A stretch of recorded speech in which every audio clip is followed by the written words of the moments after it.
এরকম মজার কাবাব যদি বাসায় বানিয়ে ফেলা যায় আর সেটা হচ্ছে আবার মসুর ডাল দিয়ে, তাহলে কেমন হয় বলেন তো। আমরা জানি বেসিক্যালি কাবাব বানাতে কিন্তু মটর ডাল, তারপর হচ্ছে বুটের ডাল, এগুলো ইউজ করা হয়, কিন্তু মসুরের ডাল দিয়েও যে মজার কাবাব বানানো যায় সেটাকে আপনারা জানেন?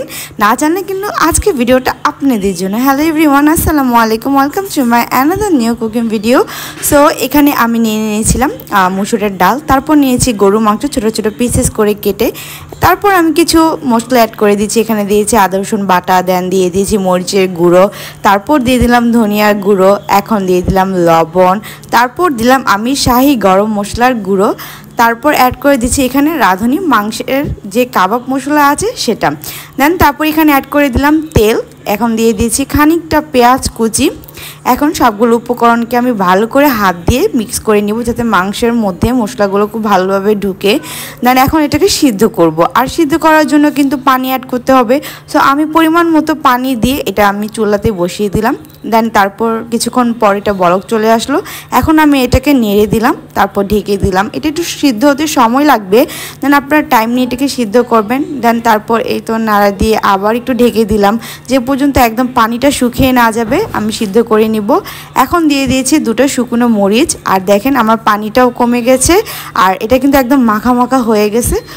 তো চলেন এখন এটাকে আমি বাটিতে ঢেলে কিছুক্ষণ ঠান্ডা করে নিব। ঠান্ডা হয়ে গেলে এখন ব্লেন্ডারের জারের মধ্যে নিয়ে এটাকে ব্লেন্ড করে নিব। চাইলে আপনারা বেটেও নিতে পারেন, কিন্তু ভাই ডিজিটাল যুগে আমরা ব্লেন্ডার তো সবার বাসায় থাকি, সো সেই জন্য কিন্তু আমি ব্লেন্ডারে এটাকে ব্লেন্ড করে নিব। দেন তারপর এখন আমি ভালো করে এটা হাত দিয়ে মেখে এখন এর সাথে অ্যাড করে দিচ্ছি একটা ডিমটা দিয়ে ভালো করে মেখে, দেন এর সাথে আমি ইউজ করেছি ব্রেডক্রাম্বস। আমি এটা একদম হোমমেড তৈরি করেছি। পাউরুটিকে জাস্ট ব্লেন্ডারের মধ্যে গুঁড়ো করে নিলে কিন্তু হয়ে যাবে এই ব্রেডক্রাম্বস। দেন তারপর এই তো এখন ভালো করে ব্রেডক্রাম্বসগুলো সবগুলা উপকরণের সাথে মিশিয়ে নিচ্ছি। এগুলো সব কিছু আপনারা নিজে বুঝে বুঝে দেন তারপর কম বেশি মশলা সব কিছু ইউজ করবেন।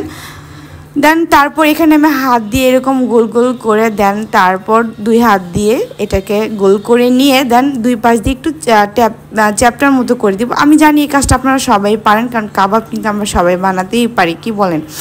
দেন তারপর এই তো এরকমভাবে কিন্তু কাবাবটা রেডি করে নিব। আর এই তো আমার সবগুলো কাবাব আমি একদম পারফেক্টলি বানিয়েছি। আমার কাছে মনে হয় আমি পারফেক্ট বানিয়েছি, আসলে কি আমি বানিয়েছি এটা কমেন্ট করে জানাবেন তো। দেন তারপর এখন আমি এগুলোকে ডুবো তেলের মধ্যে ফ্রাই করব।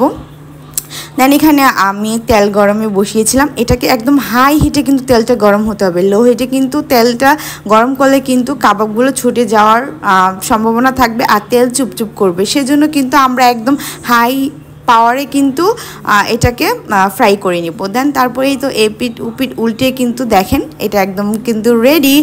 সো এই কালার হলে কিন্তু নামিয়ে এটাকে পরিবেশন করা যাবে। আর এখানে আমি একটু গার্নিশিংয়ের জন্য কিন্তু অনিয়নকে একটু রিং করে কেটে দেন উপর দিয়ে আর এর উপরে এখন দিয়ে দিব আমি সস দিয়ে এটাকে জাস্ট একটু গার্নিশিংয়ের জন্য। আপনারা চাইলে যে কোনোভাবে এটা পরিবেশন করতে পারেন। আর এই তো আমার কাবাব রেডি। সো কেমন লাগলো বলেন? এই মসুরের ডাল দিয়ে কিন্তু একদম ইজিভাবে আপনারা বাসায় কাবাব বানিয়ে নিতে পারবেন।